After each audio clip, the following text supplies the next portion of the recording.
Often imitated, never duplicated, the greatest show on dirt, the World of Outlaws!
Hello, race fans. I literally had to finish up my stack of Martinsville hot dogs. Why? Because we are about to call a fantastic short track race today. Yes, it is the Upper Edge Racing League's Profile Machine Cup Series, powered by Our Expression. Hello, everybody. My name is Tanner Sharp, and alongside me in the booth, my partner in crime, who's doing all the button pushing for you guys tonight, and the knobs and twisting the knobs and dialing the tubes, and also help me call the action, so he's doing a lot of double duty tonight. That is Mr. David Everly. And David, welcome to Martinsville Speedway. Those Martinsville hot dogs were fantastic. And I tell you what, this is one of my favorite short tracks to watch on all of iRacing, no matter what car you're in, no matter or anything. I mean, this is probably the best short track on the iRacing software, in my opinion. Why? Because it is a half-mile racetrack. It is a paperclip racetrack. So if you want to know what Martinsville looks like, just look at a paperclip in your office. It is 12 degrees of banking in the corners of the racetrack, and on the straightaways, it's 0 degrees of banking, and a lot of history here at Martinsville. Dave, what is your experience on driving on Martinsville since it opened in 1947? Well, I've raced it a few times here on the iRacing.com motorsports simulator, and, well, I realized I'm not that great on these short tracks because once coming off the turn, you are hard on that throttle, but coming into the brake, you are going to make those brakes glow as you are hard on the brakes, getting slowed down for these tight, short corners. So it's going to be interesting. So I think we're going to see some bumping and banging here tonight. Yeah, absolutely. And my league experience on iRacing is I only have one win here, and that became about 2 years ago in the trucks here at Martinsville. And it's either way. I love coming here, good or bad finish. But hey, instead of just talking about the track all the night, let's talk about the drivers. So before going to everything else on who's on top of speed charts or qualification, let's go over to the point standings. I'm going to read you the point standings from 1st through 10th right here. Michael Laraya is your points leader with 195 points in 6 starts, but he does not have a win yet this season. I'm sure he can probably capture one either today or sometime soon. Walker, Texas, Thomas Ranger is second in points with 183 points. That's 12 points back from Michael Laraya. Third place is Michael Fennelson with 182 points, 13 points back. Fourth place is Ryan Dyson, 171 points he has, and he's 24 points back. Fifth place, Nick Massey is 169 points and 26 points back. Sixth place, a one-time winner this season, has only done 5 starts, 167 points, and that's Carl Shedd in 6th. He's 28 points back. Joshua Adams, who's driving the 88 car tonight, 164 points. He's 31 points back. And Joe Lawrence, who's tied with Joshua Adams for 7th place, also 164 points and 31 points back. Bradley Burke, 157 points back. That's 38 points back.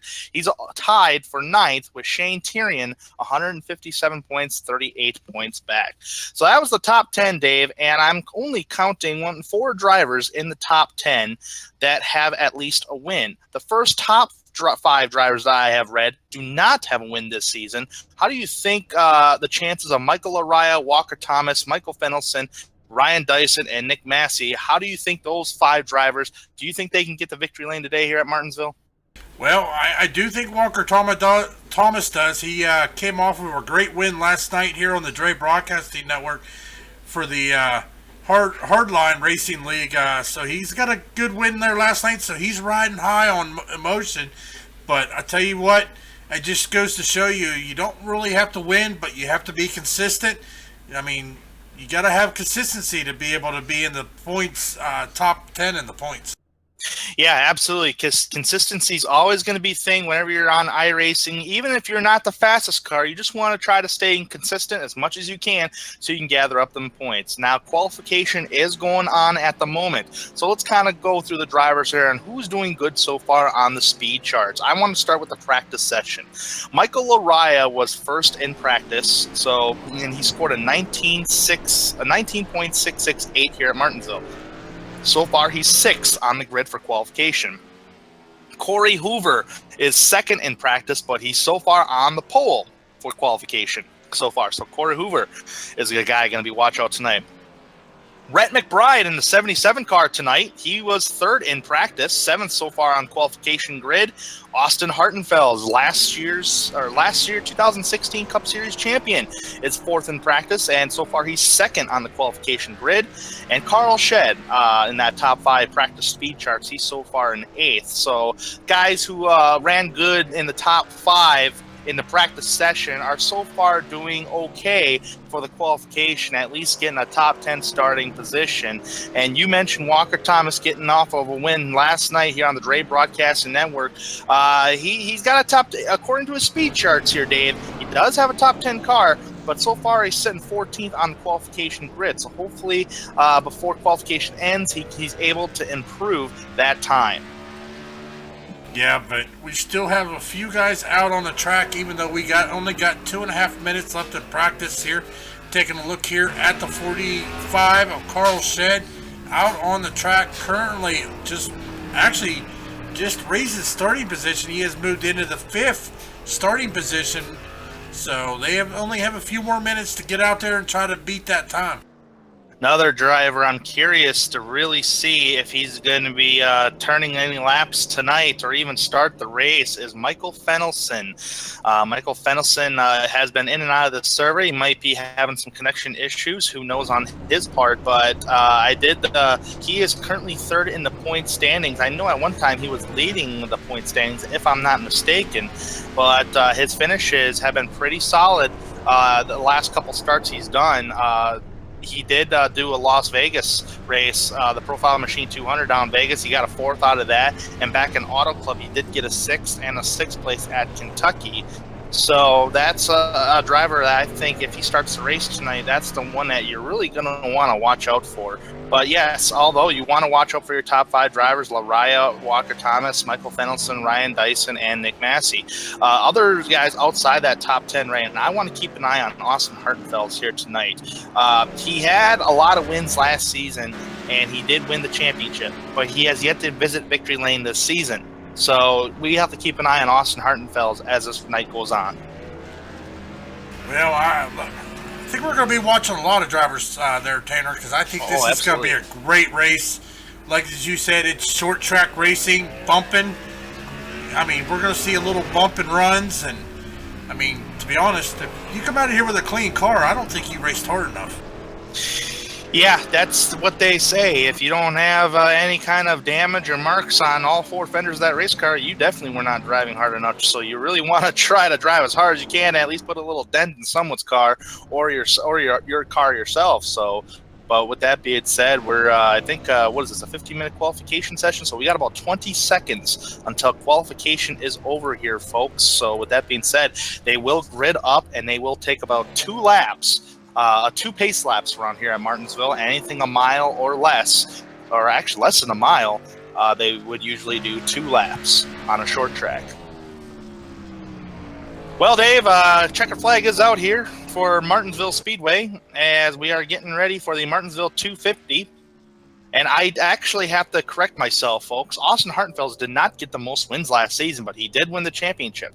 The driver that did the most wins last season was Michael Lariah with 7th, and he is your championship point leader at the moment, but he doesn't have a win yet. He has 4 top 5s and 4 top 10s in 6 starts. His best finish was a week ago, actually on July 27th, at Las Vegas, which he finished 2nd. So qualification is finally over with, so let's try to grid these boys up and go down the grid here. It will be Corey Hoover on the pole tonight in the 33 machine, that Hut Brothers Pizza. It's a good-looking paint scheme there. And side-by-side in 2nd place will be Austin Hartenfels, last year's champion. Joseph Tice in 3rd place tonight. Nick Massey will start 4th. Carl Shed will round out the top 5. James Pascarella will start in 6th, and 7th place, Michael Lariah, who's our championship point leader, looking forward to getting back to victory lane. Rhett McBride will start in 8th, Chris Wright in 9th, Shane Tyrion rounding out the top 10. Ryan Dyson will start off in the 11th position tonight. Joshua Adams in the 88 will start 12th. Jamie Dyson in 13th. Walker, Texas Thomas Ranger will roll off 14th. He's a.k.a. Walker Thomas. 15th place, Bronson Stafford. 16th place, Adam de Blasio will start off 16th. Tom Bourne will start 17th. Robert Kenny in the 18th spot. Marvin Wingfield will start 19th. And rounding out this top 20, Tommy Massey. Michael Fennelson will start the race tonight. He is starting 21st, has not taken a practice or qualification time, so it's going to be interesting to see Michael Fennelson tonight. Eric de Blasio will start off 22nd. Justin Munsell in the number 2 Coors Light Ford will roll off 23rd, and Corey Blevins will start tail end Charlie 24th.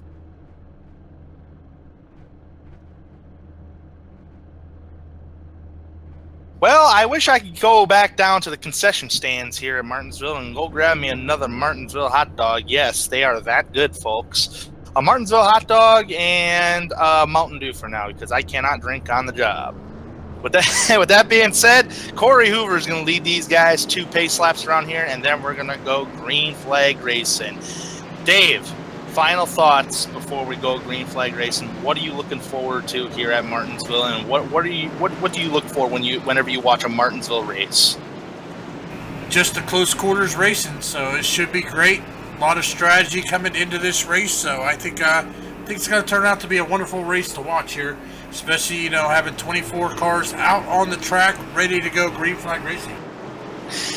And feel free to chat with us tonight on YouTube, www.youtube.com/Dre Broadcasting Network, and also we are live on the iRacing portal once you log in as a member, or go to www.iracing.com/live. We're going to come take the green flag this time by here, folks, as Corey Hoover, Austin Hartenfels on the front row. Corey Hoover's got the best spot in the house, in my opinion, at least in these first opening laps. Pace car is in, and we are ready to go green flag racing on the short track of them all, Martinsville Speedway. And green flag is out, and we are racing at Martinsville. A whole lot of side-by-side racing, but these guys are going to try to get single file because it's going to be hard to run double file here in these sharp turns. Yeah, absolutely. I mean, Carl Edwards said it best one time. When I first came at this racetrack, I couldn't believe how much you had to turn the steering wheel just to get around these corners here at Martinsville. But I tell you what, he was a driver that really didn't have too much success here at Martinsville. But I know a driver that had a lot of success here, and that was Jeff Gore. In my opinion, he was the master of Martinsville. Corey Hoover leads the first 2 laps of this race so far. Austin Hartenfels remains in the 2nd spot. Joseph Tice in 3rd. Carl Shedd is now in 4th after starting in 5th. He passed Nick Massey, who started 4th and currently in 5th right now in that 48 machine. As you said, Dave, single file racing. I am not seeing anybody doing anything, at least not battling for positions. Well, 250 laps. I mean, they still got a way to go. Don't want to do anything too risky, too early. Take a chance of ending your night way early here. So these guys are just kind of running single file, waiting for the guy in front of them to make a mistake. But I think pit stops is going to be the key here tonight, there, Tanner. Yeah, absolutely. I just seen deep in the back of the pack a textbook pass by Rhett McBride. He passed Tom Bourne for position for the 17th spot. Everybody else seems pretty content. I see the number 14 machine of Michael Fennelson getting underneath Bronson Stafford. Yeah, you got to be. That's the only way to make a pass here at Martinsville. You got to get your nose in there before the entry of the turn. You got to get in there, because if they come down, they shut that door. You're not going to be able to make that pass on the outside. You're just going to have to power your way in, get that nose in there on the entry, and take that inside spot. James Pascarella just got passed by the 44 machine of Michael Araya. That was a nice, once again, a textbook pass. And Dave, every time I've called a broadcast of the Upper Edge Racing League, it seems like it goes green flag racing a lot here at Martin's on any race. But tonight, on a short track like Martinsville, you would expect a lot of cautions, but there isn't a lot of cautions right now. There's all green flag racing since the drop of the green flag. But we do got some great racing back here. I think it's for the 8th spot. The 38 machine, Shane Tyrion on the bottom side. He's trying to get underneath Chris Wright, coming off turn 4 right now. And right behind these guys is Ryan Dyson. So some good old racing, right? Martinsville racing right here, as we got a pretty good group of guys right here, Dave, around that top 10 spot. Yeah, and the famous words of my buddy Joe White from OSR Network, it's a hornet's nest back here. It looks like a hornet's nest, but I think this hornet's net is being patient right now, because I'm sure if they really wanted to be aggressive with each other, they really would. Right now, the 38 and the 8, that is Shane Tyrion and Chris Wright, have been side by side the last couple laps. I think Shane Tyrion's going to get him right here. Yes, he will. So now Chris Wright has to deal with the 28 car of Ryan Dyson on the inside. And I tell you what, the outside's of the lane you don't want to be in unless you're on fresh tires, and the guy ahead of you is on really old tires, because you'll have a better corner exit. But Dave, the way I like to pass here at Martinsville is I want to beat him on the corner exit of the corner. That way I can get side by side with them on the straightaway. Well, you got to watch, though. I mean, coming out of these turns, you got to watch your throttle. We've seen a few cars already come out of the turn, get a little hard on that gas too early. They'll get that back end sliding, and that's the one thing you don't want to do here at Martinsville. You don't want to upset that car or get that back end kicked out, because that's going to cost you a lot of positions. Corey Hoover remains your race leader here at Martinsville, and he's going to be lapping some cars fairly soon here, just under 15 laps. Actually, he has cars he's gaining on some cars. Marvin Wingfield and Justin Munsell in the back of the pack. They're coming off turn 2 right now, as the race leader is just coming off turn 2 here. So Corey Hoover really gaining on some drivers right now, and it's easy to go a lap down here, and that's just a bad thing on starting in the back of the pack at Martinsville. Is you can go a lap down, if it remains green, you can go a lap down fairly early, and we do have a caution flag on the speedway. That is going to be the 18 of Walker Thomas. So let's pull up the Dre Broadcasting instant replay here. Is we are going to rewind this, take a look, see exactly what happened here. Looks like he was running single file there right behind Adam de Blasio. Coming out of the turn. Yep. Just come here and hit that little bump there coming out of turn number 2. Got his car around and into the inside wall. He locks it down, lets all the cars go by. Only a single car spin. Man, I tell you what, I would say that was minor damage, but look at that right rear of Walker Thomas, Dave. Holy cow, I can't believe that inside wall did that much damage to him. Yeah, it's got some damage, but the good thing, though, Tanner, is not too worried about the back end here, because, I mean, it's not like drafting. So, I mean, even with a damaged front end, damaged back end, left, right fenders, you're still going to be able to compete, because these guys don't get up to the high speeds that they do at the bigger tracks. Yeah, absolutely. As pit stops is open right now. But exactly. I mean, you can do a little fender banging here, and it's a very forgiving racetrack. But I tell you what, it's on a bigger racetrack where horsepower and aerodynamics does really matter. You know, that's where you really want to be concerned about damage. But on a short track like this, I wouldn't be too worried if I was Walker Thomas. Well, Tanner, looking here at the chat, we've got some guys chatting it up. 97 Beast Lee asking for a shout out for the CBs, so go CBs. Go CBs. All right, so let's kind of ring this down here for you folks right now for pit stops. Corey Hoover, Austin Hartenfels, Joseph Tice, and James Pascarella all stayed out. That is the top 4 drivers. Everybody else behind the 1 car, which is James Pascarella, has pitted for 4 tires and fuel. Well, Tanner, what would you do, though, on this early in the race, only 18 laps in, these guys running right about 19 and a half second lap times? Would you have stayed out, or would you would have pitted and tried to play the pit strategy? It depends where I am. It'll all depend where I am on the racetrack. If I was up towards the front, I would say track position would be key. But if I was towards the back of the pack, I would say take 4 tires. If you're in the middle of the pack, try to gamble on 2 to see how it works, because we only had a good 12 laps on tires. So I mean, it would have been a good time to test out the 2-tire strategy. I don't think nobody took 2 tires though. Well, Tanner, we're back 1 to green, getting ready to go back green flag racing here at Martinsville Speedway as the pace car is now off, being led by the 33 of Corey Hoover as he comes out of turn number 4, takes the green flag, gets a good run. Austin Hartenfeld saw it coming but could not do anything as he is going to be in second. Back in third place though, the 5 of Joseph Tice moving up as he was able to get around the 1 machine, but the 1 kind of just sitting there riding in fourth. Sorry, Dave. I was just close quarters between the 48 and the 1, but the 48's on 4 fresh tires over that 1 car of James Pascarella. Yeah, it looks like from 4th place back, they are still double foul here as they are trying to gain as many positions as early as they can. Got to be on the inside to gain them positions, as we have not seen anybody being able to use the outside lane to get around anybody.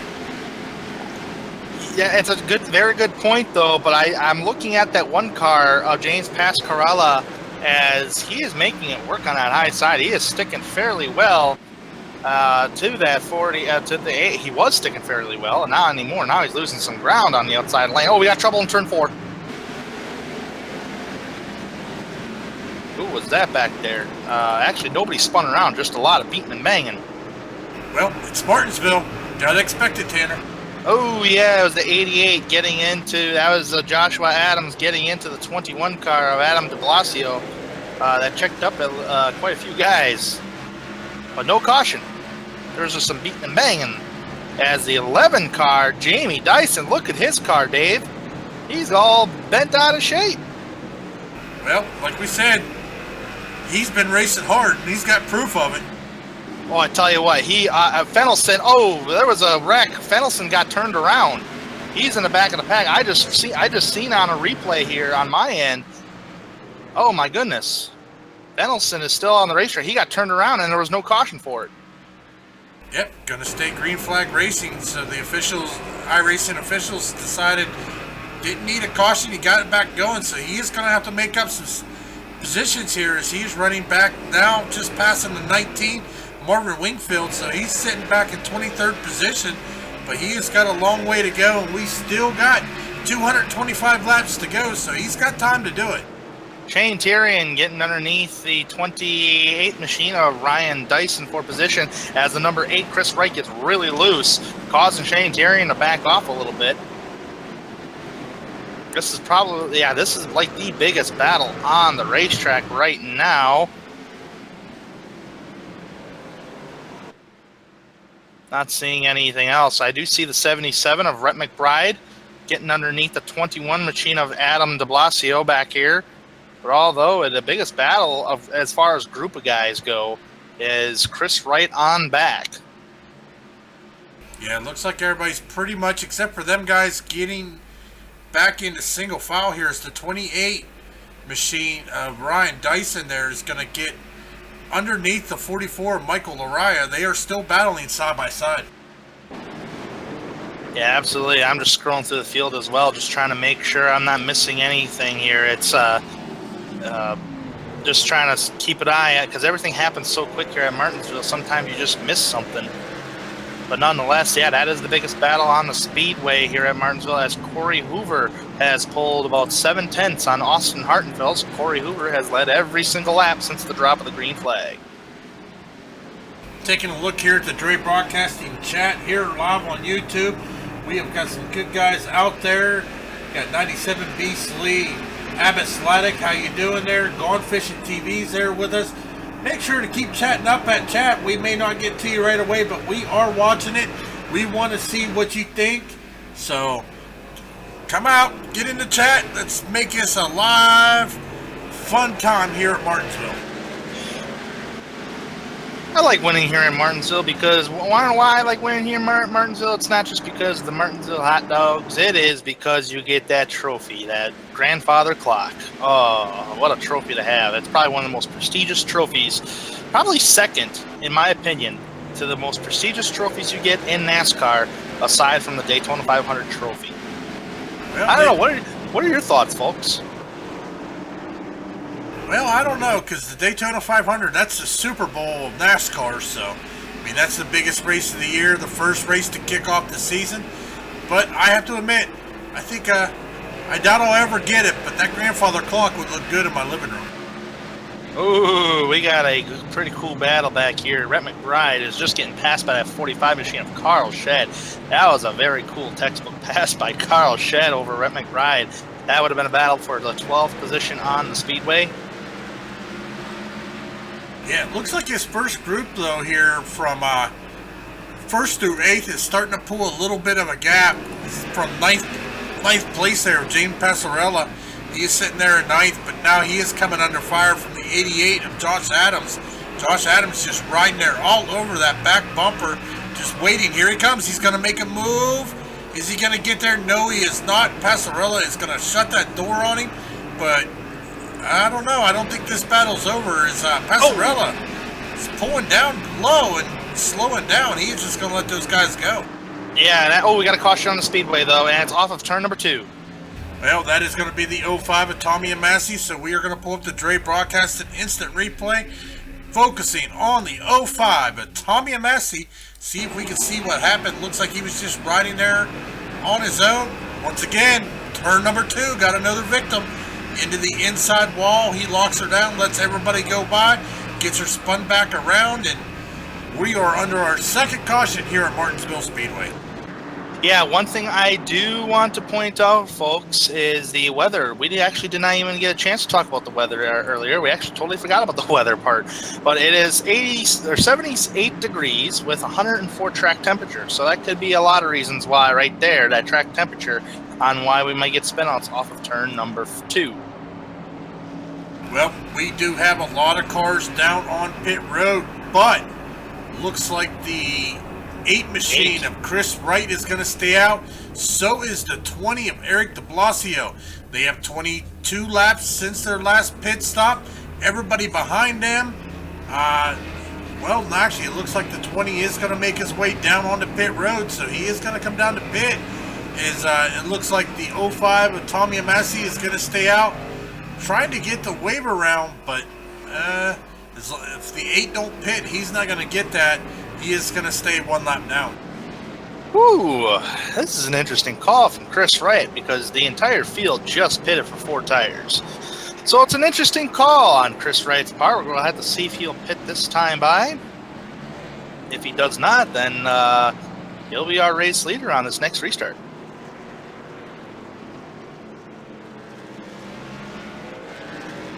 We do have a car entering the pits here. Trying to figure out who that is. Okay, that's Tommy MZ.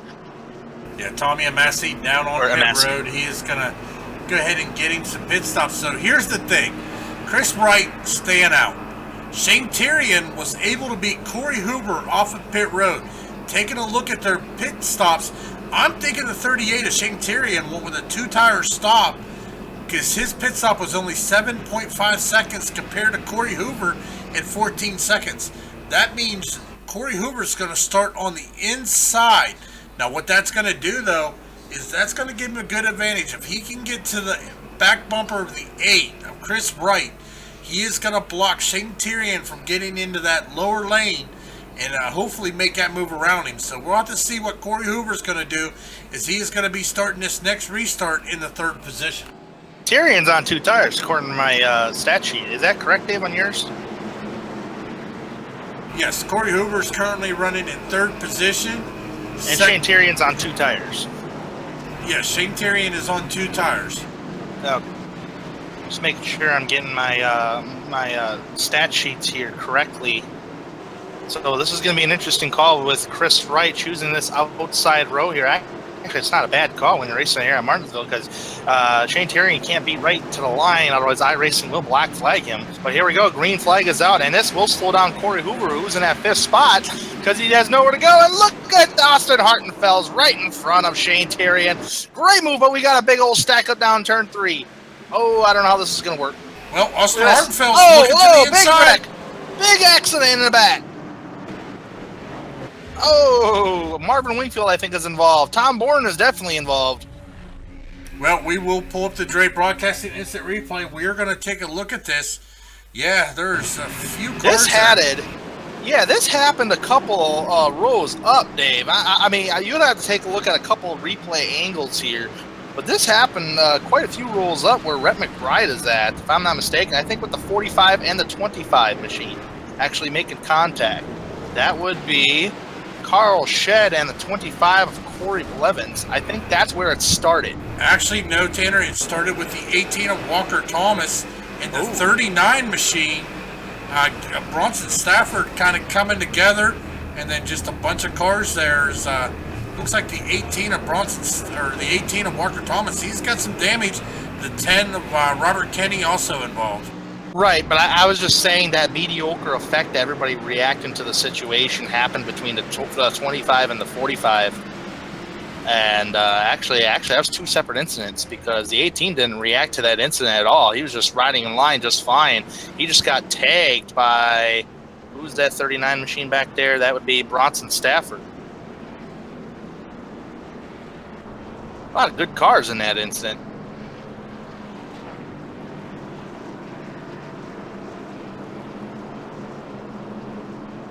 Oh, brother. Well, this is actually pretty cool strategy on Chris Wright's part. Get him out there, lead a few laps. But look who's right behind him, Austin Hartenfels, who's on fresher stickers, a.k.a. fresher tires, than what Chris Wright is. So, Dave, I think we might be getting the one to go this time by. And if we do, we'll get them all lined up, ready to go here. Majority of the field stayed out, with the exception of the drivers that were just involved in this caution. So with that being said, the caution lights do remain turned on. So let's kind of go through the top 10 here of who's in the top 10 right now. Chris Wright is your race leader on no tires. He's been staying out for the last 31 laps, including caution laps. Austin Hartenfels is in second with 4 fresh tires, much fresher than Chris Wright. Shane Tyrion in third. Michael Laraya in fourth. Corey Hoover, who has led the most laps so far today, is in the 5th spot. Ryan Dyson in 6th. Joseph Tice in 7th. Joshua Adams is in 8th. Nick Massey is in 9th. And rounding out this top 10 is James Pasquarella. Yeah, looks like our biggest mover right now is going to be the 38 of Shane Tyrion after starting in 10th position, gaining 7 spots. Up in the top to 3rd, but we are back 1 to green here. It looks like Chris Wright is going to start on the inside this restart. Absolutely. So Chris Wright choosing the inside row. There's not much he can really do, so that's going to really pinpoint Austin Hartenfels on this high line.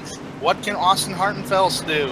You got to remember, Shane Tyrion is on the 2-tire strategy. Green flag. We are back racing here at Martinsville. Austin Hartenfels drops down right in front of Tyrion and right on the back bumper of Chris Wright. Now he's going to go for the lead. That is just the fresh tire deal between Hartenfels and Wright on the exit of the corner. I tell you what, did I just see a bump and run there by the 29 of Austin Hartenfels? Looks like he might have gave the 8 of Chris Wright a little bump there coming out of the turn because Chris Wright moved up a little bit. And Austin Hartenfels was able to complete that pass for the lead. Yeah, he was, but I tell you what, it is pretty much a Hornet that's on back. Chris Wright doing everything he can possible to hold on to that spot. Look at the 44 machine. We're making that outside line work on the Chris Wright. Chris Wright ain't giving up no mercy on that inside row. Behind that has just been beaten and banging forward position. Many drivers. You got Corey Hoover back here, Joseph Tice. Corey Hoover's trying to get underneath the 8. Oh, hit the curb. I don't know how this is going to work out, but man, I tell you what, Chris Wright is in trouble on the mold tires, but he's just hanging on for dear life. He's fighting these guys. He's actually doing a really good job of it in the 3rd spot. But here comes Corey Hoover once again to that left rear quarter panel. He might slingshot to the inside on entry. Not going to happen this time by. I mean, when you're on old tires, the slowest part of the racetrack for you. Oh, a little bump and a bumper there of the 8 car. Well, that's typical Martinsville racing. You got to expect it. I mean, we saw Austin Hartenfels do it to be able to get around the 8 of Chris Wright. So, I mean, you kind of got to do it. But here comes the 33 of Corey Hoover. He is looking to the inside of Chris Wright. He does get it coming through the turn. So he is going to power off. But here comes Chris Wright. Is he going to shut the door on Tice? No, he's not. Tice is going to get to the inside. He is going to lose another position to the 5. Also the 28, Brian Dyson, right there as well. But the 8 of Chris Wright shuts that door on him. What do the all the other iRacers on iRacing would say at Martinsville? I'm gonna bump you once, letting you know I'm here. Bump you twice? All right, dude. This enough is enough. Third time, I'm gonna dive right on in there, and that's what Corey Hoover honestly did, in my opinion. But so Chris Wright is actually backing up. He's gonna be under fire from this 28 machine of Ryan Dyson and eventually Joshua Adams. Otherwise, this is pretty much gonna be the biggest battle on the racetrack. Everybody else single file. Not seeing any major battles on the speedway at the moment. Tommy Emsey is on pit road at the moment. Austin Hartenfels is getting chased right now by Michael Araya. Nothing happening really there.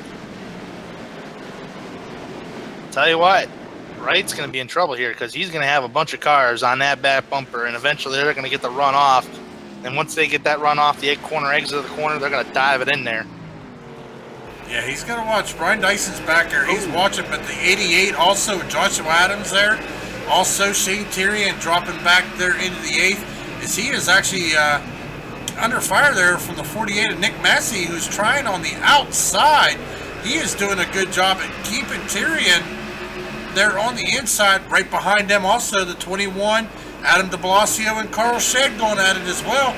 We have battles all over the track going on right now. Yeah, and I thought Tyrion actually got underneath the 48 machine of Nick Massey that kicked up the Nick up there, but you had the 21 there. Adam de Blasio is also trying to work out that high line. Ooh, little slicing and dicing, but the 48's going to have none of it. Down in the corner of that is Carl Shedd in the 45 car.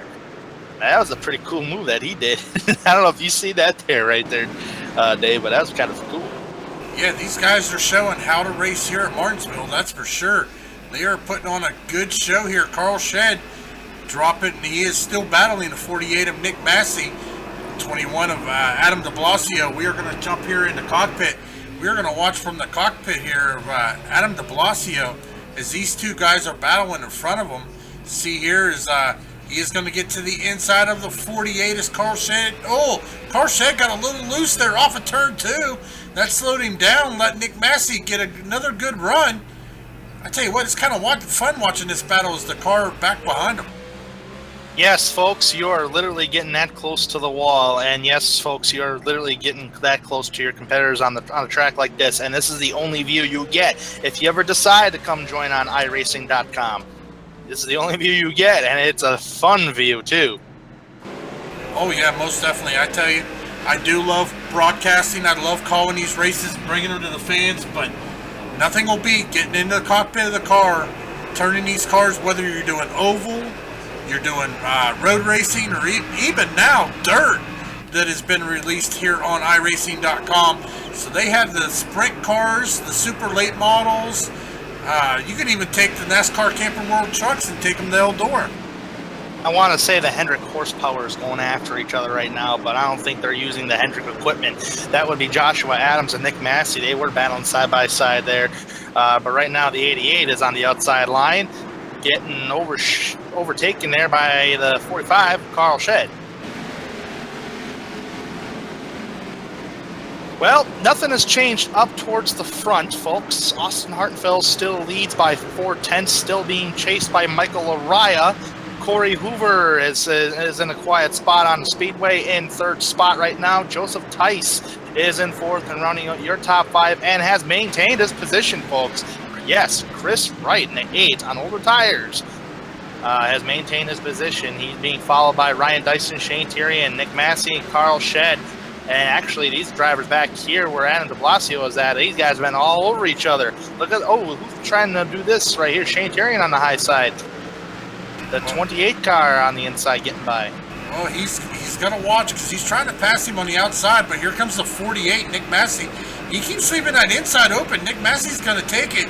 We've yet to see anybody complete a pass on the outside.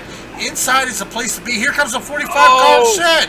He's going to dive it in. Yeah, that messed up the 48 car. That kind of punted the 48 car up towards the high line. Shane Tyrion's leaving a lot of bottom open, and I tell you what, I don't know how Nick Massey is going to be more patient about this. deal here. You want to try to protect your inside as much as you can. I know Shane Terrian's trying to get the good entrance on corner exit on the 29 machine, but it's kind of hard to do that, or 28 machine, excuse me, but it's kind of hard to do that when you're under fire from behind, when a driver from behind wants that inside road and you keep cutting off that nose. I mean, I've seen number of drivers, including on 1.5 miles, that enter it high and then take it down low for a good corner exit. Some drivers are doing it here. Oh, trouble! Shane Terrian's going around! Here we go, Dave!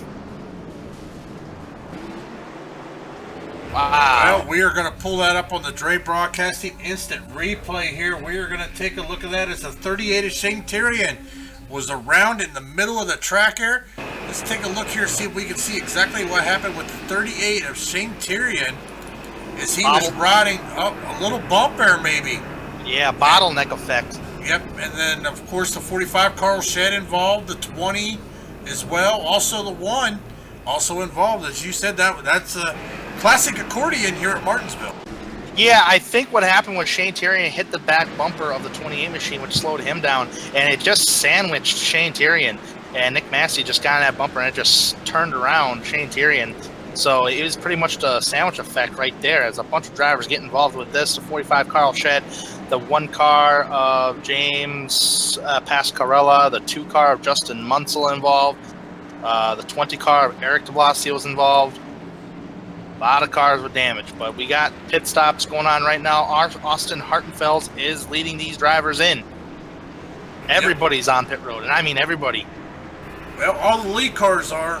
The 10 of Robert Kenny right there trying to get a wave around as Corey Blevins is, looks like he's down pit road there. And here comes the 05 of Tommy Massey down on pit road. But the 10 of Robert Kenny is going to be back on the lead lap there. But Walker Thomas is going to stay out, get his lap back. He is going to go to 1 lap down. Bronson Stafford is going to go to 17 laps down on the 1 to go once they get the wave around the pace car. Austin Hartenfels, Michael Araya, Corey Hoover, Joseph Tice, Chris Wright. That was a good strategy on Chris Wright's part, but is your top 5 race off of pit road. Well, it's time to catch our breaths here a little bit here, Dave. Well, there's just a lot of action going on. That's one thing I love about this track. Yeah, I love Daytona, I love Kentucky and Pocono and Indy, but here at these short tracks, Richmond, Martinsville, I love these tracks because these cars don't get spread out too far because it's only a half-mile track. So, you know, we got a lot of action, and we'll have a lot of action continue going on around the track. So that's one thing I really do love about these short tracks like that.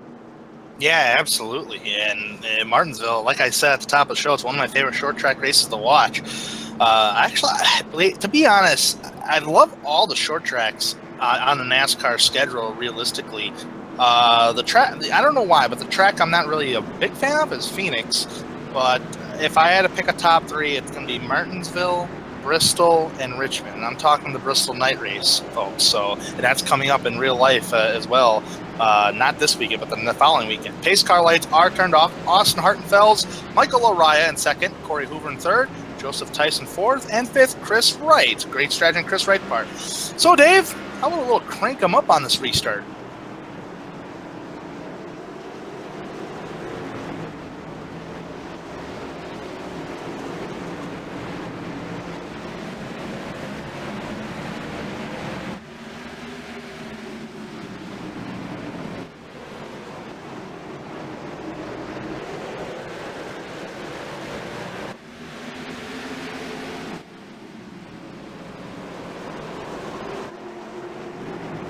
I tell you, I love this camera views. I mean, ladies and gentlemen, you just hear those horsepower as they go zooming by. I mean, it's just a great sound.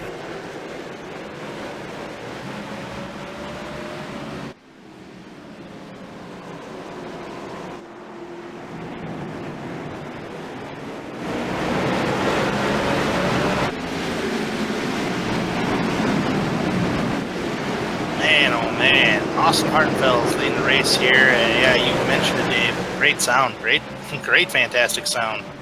Great air, great cameras. You got your gopher cam in the corners of the racetrack there.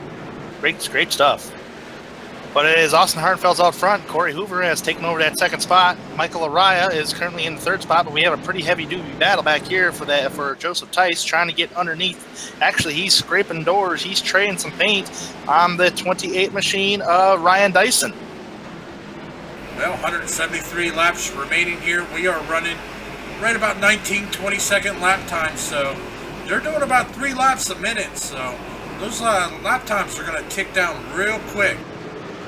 Yeah, absolutely. 250 laps is here at Martinsville here tonight. Oh, the 21. Oh, no, there goes the 5. He drifted it. He saved it. Unbelievable. Holy cow. Are we able to pull that up on replay, Dave? Holy cow. Wow. Let's pull that up here on the Dre Broadcasting replay. We are going to focus on the 5 of Joseph Tice. We saw it live, but we are going to bring it back to you guys again and let you take a look at that awesome save. Here's, looks like he is on the inside there. He is battling the 28 of Ryan Dyson. A little bump contact there. Different braking points. He gets bumped a second time, but he keeps it going straight. Great dropping by the 5 of Joseph Tice. Man, oh man, that was, I don't know what to say about that. The only thing that keeps popping up in my head is hashtag dirt confirmed on Martinsville.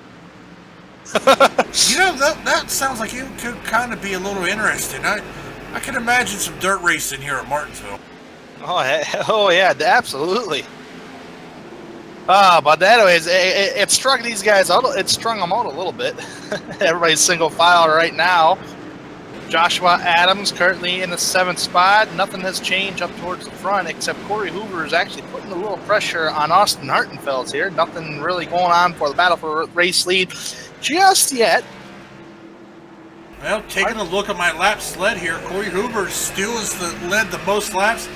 He has got 36. Austin Hartenfeld's now leading 36 laps. Chris Wright leading 11. So we've had taken a look at our race report so far in tonight's race. 4 cautions for 20 laps and only 2 official lead changes. Yeah, that's a crazy thing is not a lot of lead changes so far here in this race, as we have 4 cautions ready for about 20 laps so far tonight. Nothing really going on in the middle of the field, Dave. I'm not really seeing a whole heck of a lot of battling for position on the speedway. Yeah, I'm not seeing that famous hornet's nest that we can kind of focus on, but, you know, they're all just single file right now. I tell you what, taking a look at the 11 of Jamie Dyson, he has no front end on that car. Man, not even a fender there. Holy cow. But he is still out here running in 14th position, is the 38 of Shane Tyrion right behind him, but Shane Tyrion is 1 lap down, but he is the first car a lap down, so if the caution flies, he would get the waiver round to get back on the lead lap. Also 1 lap down is going to be the 1 of James Passarella. Also Walker Thomas there 1 lap down back at 20th. Yeah, with Shane Tyrion's case, providing he doesn't hit the wall, make another car contact, or hits any part of the grass area in the middle of the corner as the caution is coming out, he will receive the lucky dog.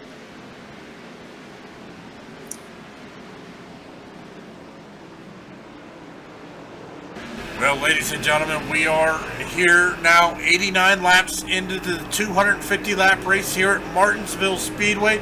Martinsville 250 brought to you by the Profile Machine Products Cup Series here for Upper Edge Racing. Well, ladies and gentlemen, we are going to take a short commercial break.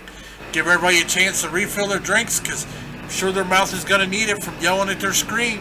We'll be right back here on the Dre Broadcasting Network.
Don't let your first date be your last. Visit People Against Distracted Driving at PADD.org.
Racing, you wanted the best, you got them for abreast. Often imitated, never duplicated. The greatest show on dirt, the World of Outlaws.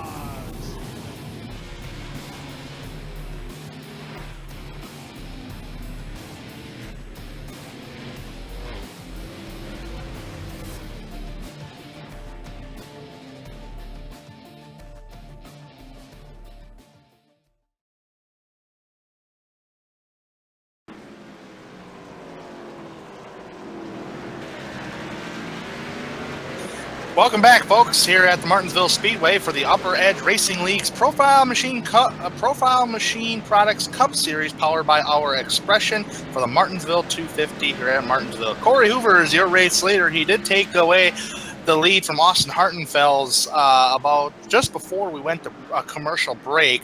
And meanwhile, we just had a change for second place just now. Austin Hartenfels getting passed by Michael Araya for second place. So swap those two guys over, second and third. Chris Wright remains in the fourth spot. Joseph Tice is in fifth. Adam de Blasio is in sixth place. Joshua Adams is in seventh. Eighth place, Ryan Dyson. Ninth place, Rhett McBride.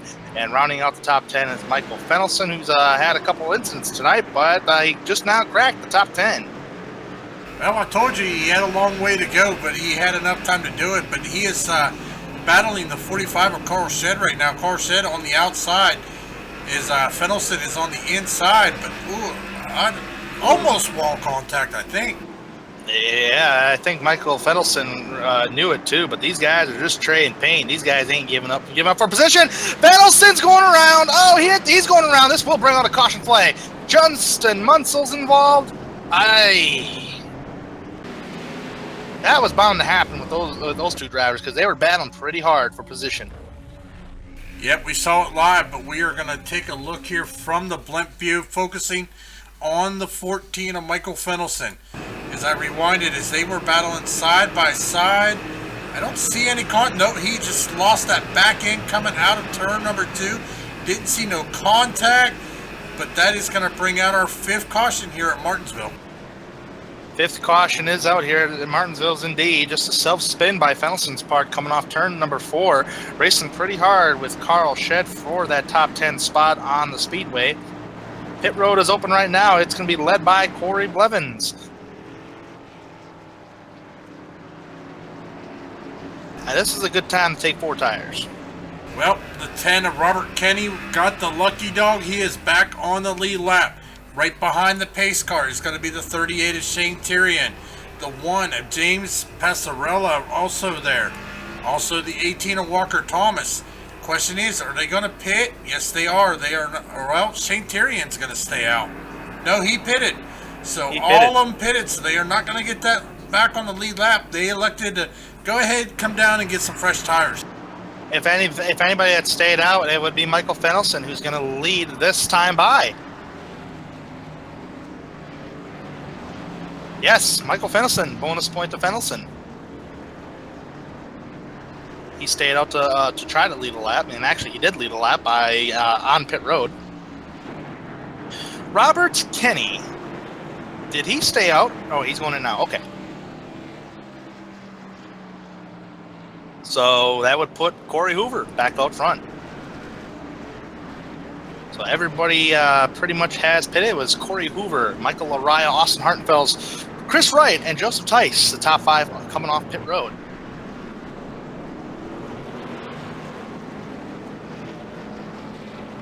Caution number 5, 144 laps to go. So a little bit of ways to the end here, Dave. If you're in the back of the pack, if you've been in the back of the pack all day, let's take a driver here who doesn't really have any damage. I'm just trying to go through the field here. If you were, I mean, does Nick Massey has any damage or no? No, he does not. Actually, he has a little damage. But let's just say, let's put you in the shoes of Nick Massey. What do you got to do in that 48 car to try to get yourself back up towards the front? Well, depending on how far they can make it on fuel, I mean, you might have to play the position strategy. You know, on one of these, if we were to get another quick caution, a bunch of leaders go in, I think I would definitely stay out and play the position strategy, because position is kind of key here at Martinsville. As the pace car is now off, getting ready to go back green flag racing. Corey Hoover is going to be the starting man here. He's been on the pole. He's led the most laps so far, and he's going green once again. Tick-tock, grandfather clock. Who's going to get that grandfather clock by the end of the day? We'll find out about 143 laps from now. Yes, Corey Hoover has been the man out front, leading 56 laps here tonight. But Austin Hartenfeld's right there in second. He has led 40 laps here tonight, so he is wanting to get back out front. He has got fresh tires, but he's got to be careful because the 44 of Michael Araya is right there as well. Same with the 8 of Chris Wright, and also the 21 of Adam de Blasio. Yeah, Michael Araya in third there. He has passed Austin Hartenfels once already today, and he's looking at doing it again. Chris Wright has been in the top 5 ever since he did his strategy. And that was a pretty cool deal to get that caution flag when he needed it, because he was on older tires and he was maintaining very well with his position earlier. Got 4 fresh tires, and he's remained in the top 5 ever since. Yeah, most definitely. It paid out for him. It could have been disastrous, but he, I think his crew chief there, knew what they were doing, did the 2-tire strategy. He got the position, and he's been doing a dang good job there maintaining it. But here he comes. Oh, almost under fire from the 21, Adam de Blasio. Adam de Blasio got out of line there, thought about trying to make that inside, but just was not quick enough here into the turn. But coming through the turn, Chris Wright is going to block that lower lane. Yeah, de Blasio was trying to get on Chris Wright to battle for position, but nothing happened coming off the exit of turn 2 last time by. So de Blasio sits comfortably so far in the 5th position, getting really close. Here he tries again down in turn number 1, and Chris Wright slams the door right on him on entry of the corner. Looking back through the field, though, it looks like it's all pretty single file here now, as we are on lap 114 of 250, 137 laps remaining. Just kind of running single file. 16 machines still on lead lap, but I tell you what, it looks like the 14 of Michael Fennelson, he is just not having very good speed right now. He is back in 16th position.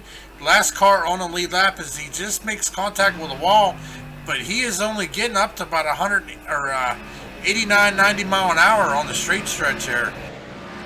Yeah, I mean, look at that front end nose. I mean, that's a lot of damage. I know we said at the top of the show, you know, you get damage here, it's okay, ain't gonna hurt your aerodynamics, but you hurt it too much, it's going to hurt you badly, as he is in the danger zone on going 1 lap down. So that's something to keep an eye on as this race goes on here. Well, we also got to look at, though, if you get too much front end damage, that's going to affect your airflow into the engine, causing you possibly to blow your engine, which will end your night. So, I mean, yeah, a little bit of damage, but you still got to take care of your machine. take care of your machine. And one of my keys to winning a Martinsville race on iRacing, and here's the biggest key of them all, is, and it's one word: patience. You got to have patience here in Martinsville. You run out of patience, bad things happen. Not just probably yourself, but other drivers out there on the racetrack. So that's something to keep an eye on as well. You got to have the patience to be able to win a race at Martinsville. But Adam de Blasio, he's been trying to get around Chris Wright for a number of laps now, but has not been able to get around him. If he does get around him, that'll be for the 4th spot, but here they go around Michael Fennelson. Fennelson now a lap down, letting by Austin Hartenfels and Michael Araya get by him. He's got to be down on power, Dave. You're right. I don't know. He's just pretty much limping out there trying to finish this race tonight. Well, every point matters. So, I mean, you kind of got to do what you got to do. It's a long season, 22 races in this season here at the Upper Edge Racing. So, you got to take whatever points you can and just try to salvage the best you can. Yeah, and we're on race 6 out of 22 so far already, Dave. So I know in this point system format, you want to try to get as much wins as you can. And Michael Fennelson is a driver that does not have a win yet this season. So he does have 2 top 5s and 5 top 10s in 6 starts. So he's finishing the top 5 pretty much everywhere we went. It's just today's going to be another day he will not get a top 10 finishing position. Here goes the de Blasio, Adam de Blasio on the inside of Chris Wright. Not going to happen. Oh, the 21 got loose, but he saved it.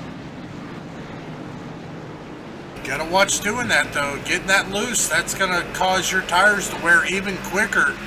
You know, you got to have them tires to make the pass, because you got to get down underneath and you got to be careful. But I tell you what, look who's going to try to capitalize. The 5, Joseph Tice. He is there all over the 21 of de Blasio. De Blasio looking to the inside of Wright. He is going to get there. Yeah, he'll get him right here. He's got now it's just a matter on how well we run off the corner exit. Is Chris Wright going to get? Not going to happen. Side by side down in turn number 3 and 4. Oh, contact between the 2 drivers. That punted the 8 car up the hill as Chris Wright loses 2 positions there over the Adam de Blasio and Joseph Tice. And now he might lose another one right here. Look at Ryan Dyson trying to get underneath the 8 car of Chris Wright. Good driving here by these drivers. We are now at the halfway point of tonight's race. That's right. Lap 125 of 250. We have 125 laps remaining, so we are halfway. These guys still running high 19, low 20-second lap times, so. Man, looking at lap times here, Dave, the best lap time of the race was set by Corey Hoover with a 19.813. And last time by the leaders were a 20.773. So they are almost a second slower than when they had tires, which was about, what was that? How many laps ago was that? That was about 23 laps ago. Yes. Oh, Ryan Dyson goes around. Or not Ryan Dyson, Chris Wright goes around. But he saves it. He saved it. He got punted there. Let's pull up the Dre broadcast and replay here. We are going to focus on the 8 of Chris Wright. Let's see how he saved this machine. We are going to ride in the car with him here for this replay. So as you see, he is just riding, coming into the turn, different braking point. He gets spun around. Oh, talk about that wheel control and throttle control, but he keeps it going. Good job by the 8 of Chris Wright. Man, oh man, I don't know. Chris Wright can't be happy about that. But I don't know what else there is to say right there. That was just an old punt and move out of my way kind of deal.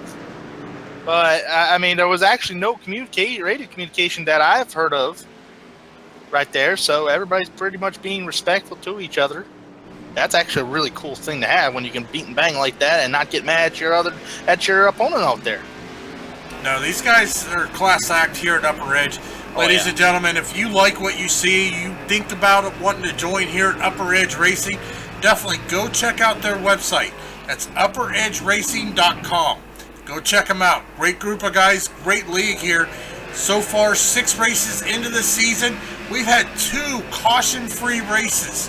That's right, 2 caution-free races already this season, and they were all broadcast live here on the iRacing Live portal. and also on Dre Broadcasting Network's YouTube page.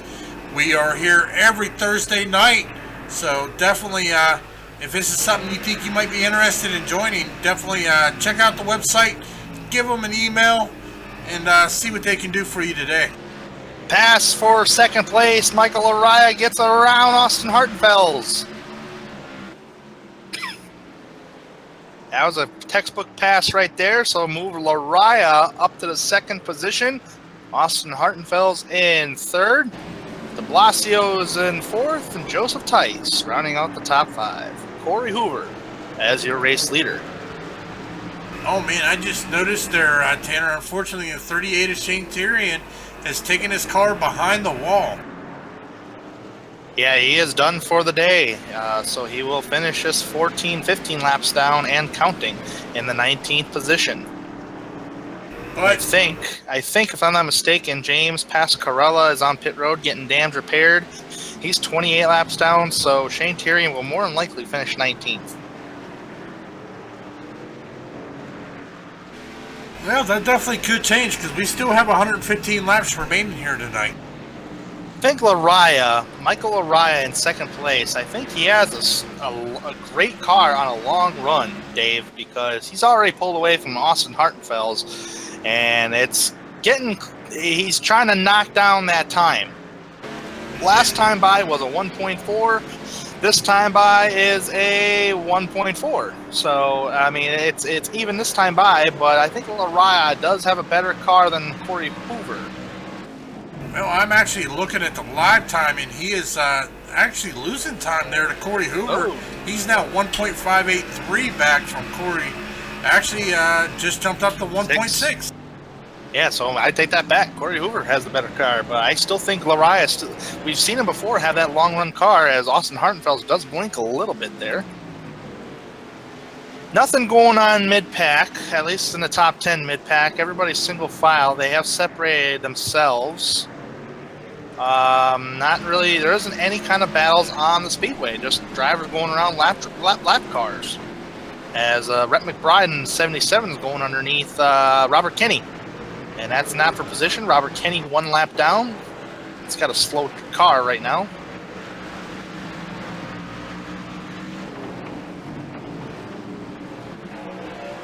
Well, Dave, I don't know what the pit window is because normally you never really see a fuel mileage race at Martinsville. So, and I do believe we'll have another caution before we see the checkered flags today. Well, you got to think about it. Daytona, 2.5 mile track. You can get about 30 to 35 laps of fuel. This is only a half-mile track, so I'm probably going to say maybe in the 70 lap range, maybe a little bit more. So I think more than that. I think more like 80 laps. Well, on 100% fuel load on iRacing, it's about 100 some laps until you see your next pit stop as far as fuel is concerned. But depending upon what fuel load these guys are doing, it can be lower than that. But if it's 100% fuel load, it's about a good 100 laps. Well, they are now sitting right about 38 laps since the last caution where they pitted. Everybody pretty much right about 36 to 38 laps on their tires. So I have a feeling you may be just about right, but we're about coming in here about 40 laps. We are still being led by Corey Hoover. Michael Laraya in second, Austin Hartenfels third, Adam de Blasio in fourth, Joseph Tice rounding out your top five. I think Joseph Tice is gunning down Adam de Blasio here. He's trying to get these runs. Nick Massey is trying to gain the runs on Ryan Dyson in the 28. So that's two battles right there that I can see that are heating up, especially this Ryan Dyson, Nick Massey battle right here that is trying to happen. If that does happen, that would be a good battle for 6th and 7th on the speedway. Right ahead of them, Joseph Tice in the 5, Adam de Blasio in the 21. And here goes Nick Massey. He thought about it, going to the inside, thought better of it. Now he's just going to ride that higher line, trying to get the run on corner exit. Nothing's going to happen, so this is something to keep an eye on. And Adam de Blasio is actually having a really good day today in the 4 spot because he's coming from the 16th position. and he's currently in 4th, and I believe he is a brother to Eric de Blasio. I think there's a relation right there. He's coming from 22nd, and he's currently in 8th. Yeah, good job at picking up the 22 spots there. So those are some of our stronger movers. They are running, but I tell you what, Michael Arias starting 7th tonight, gaining 5 spots, currently running in 2nd spot. But he's holding steady right now with Corey Hoover. Taking a look at their last lap times here as they come across. Corey Hoover ran a 21.045. Michael Arias ran a 21.091. So they're running pretty close lap times. Yeah, that's always a key story. So, looking at lap times, Hoover and Lariah are running pretty even so far today. Where did Lariah start? Lariah started 7th. Lariah is actually going underneath the 05 of Tommy Emsey. Nothing really shaping up for battles except this one for 6th, in my opinion, but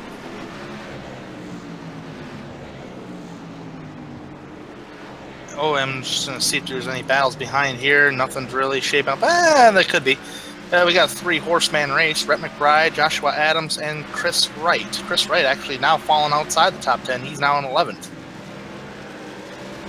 Well, I tell you what, if we get to these green flag pit stops, though, that's going to shake it up. These guys are running 46 laps since their last stop, so probably got about, if your estimation is right, we probably got about 50 to 60 laps before their next pit stop.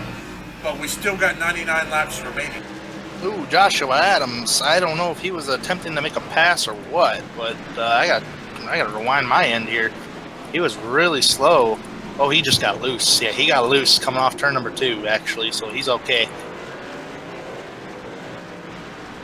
Nick Massey trying. I don't know if he's playing mind games with Ryan Dyson or not, but he certainly showing the signs he wants to get by Dyson. Good job there by the 48 of Nick Massey. He is trying a different line there, trying to get the run off the turn, just not able to get there. Looks like he had to back it down as the 28 of Dyson there. Looked like the back end started to slide out on him, so he is trying a different line here. He's trying to get to the underneath. Yeah, I thought he had a run in 1 and 2, but I think he kind of had to kill it because he was going to run in the back of the 28 car, and they weren't fully off the corner just yet. Right here, he might get him, though. He's looking towards the inside. Down in turn number 3, side by side between the 2 drivers. That is Ryan Dyson in the 28, Nick Massey in the 48. Massey to the line will get 6th at the line, and textbook pass by Nick Massey. What a pass. Good job. Well, I don't think this battle's over. I don't think Ryan Dyson is going to sit back and take it. He is kind of sticking right there with him. He started 11th, now up into 7th. Just losing the 6th position there to Nick Massey. Eric de Blasio running there right behind him in the 20 FedEx. Rhett McBride there. He is under fire from the 8 of Chris Wright. Chris Wright's not done either. These two have pulled away from the 88 of Josh Adams. Here comes Wright. He is underneath McBride. He is going to complete the pass. Another textbook pass here at Martinsville. Good pass by Chris Wright there, getting by McBride there. He actually got by Joshua Adams before his miscue, coming off turn 2 about 5 laps ago. Michael Araya still remaining in the 2nd spot, which means Corey Hoover is still your race leader. Austin Hartenfels has backed off drastically. He might be under pressure, and we might see a battle for 3rd between Adam de Blasio and Austin Hartenfels, because this is going to be a battle that's getting closing up pretty shortly here. Austin, and there's Michael Fennelson on track right now. Joseph Tice is in the 5 car. He's currently in 5th.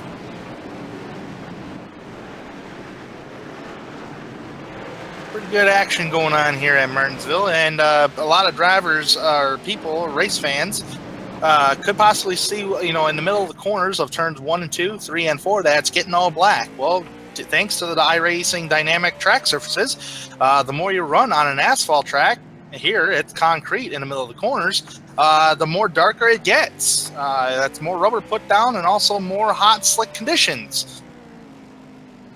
That's always a pretty cool thing to have on iRacing. I never thought iRacing would go to lengths on that, but man, they sure did. And now you just had the announcement on iRacing that day and night transitions is coming in the future.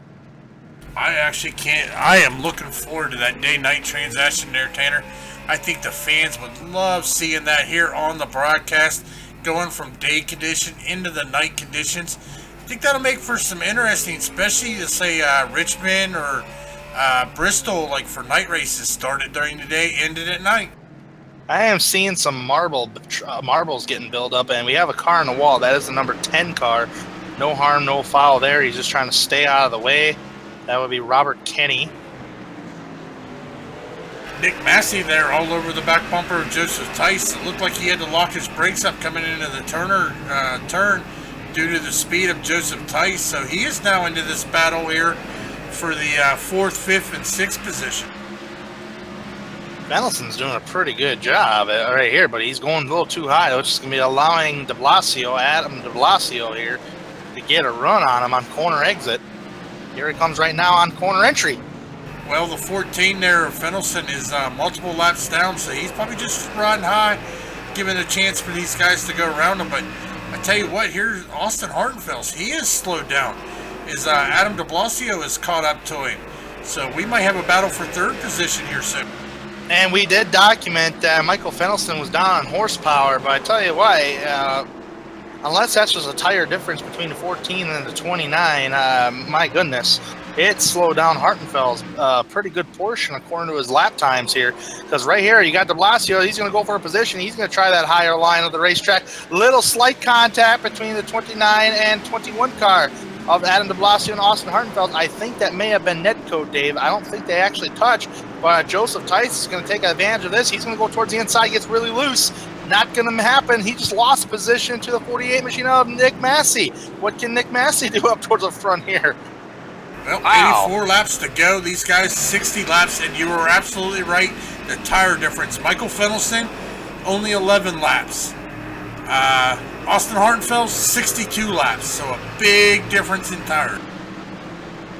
Nick Massey going to look towards the inside. Not going to happen. So we have a pretty good race right here. 3rd on back. That is Austin Hartenfeld, Adam de Blasio. Actually, they're getting by Michael Fennelson again. Adam de Blasio's in 4th. Nick Massey in 5th. Joseph Tice in 6th. So 4 cars battling for position on the track, at least trying to. Single file at the moment. So we'll keep eyes on this. Nothing really, as I'm not really seeing any kind of battles going on the speedway at the moment here, Dave. It is pretty much 3rd on back. Yeah, just this little hornet's nest here, but these drivers, they're not going to give up as the 5 of Tice almost to the inside of Nick Massey. He is wanting to crack the top 5. He is not going to wait. Meanwhile, Adam de Blasio still working, trying to work that outside. He is going to get a little bit of help there from the 48 of Nick Massey. Nick Massey looking to the inside. He gets a run. Is he going to get there? No, caution is out. It is Robert Kenny on the front stretch. Well, as we pull up the Dre broadcast and replay here, that is going to be our 6th caution of the night. We will focus on the 10 of Robert Kenny. Looks like the turn got another victim here as he comes through the turn. Yep, coming out of the turn, that back end just kicked around there on the front stretch. Bringing out our 6th caution, a single car spin. 6th caution of the night as the leaders are down on pit road. Everybody's coming in. Corey Blevins is actually the car that's going to get the lucky dog will be Jamie Dyson. But Corey Hoover is down pit road, and I believe this is a call right here, Dave, for 4 tires. I think Corey Blevins is going to stay out, try to lead a lap, get those bonus points. 68 laps. I don't think he's going to try to push it. We got 79 laps to go. Nope, he is going to come down on pit road. Race off pit road is going to be Corey Blevins with 4 tires. Michael Araya, Austin Hartenfeld, Adam de Blasio, and Joseph Tice, the top 5 cars coming out of the pits. Actually, that's got to be Corey Hoover instead of Corey Blevins off pit road there, Tanner. Right, Corey Hoover, yep. Too many Corys. I'm kidding. There's only 2 Corys.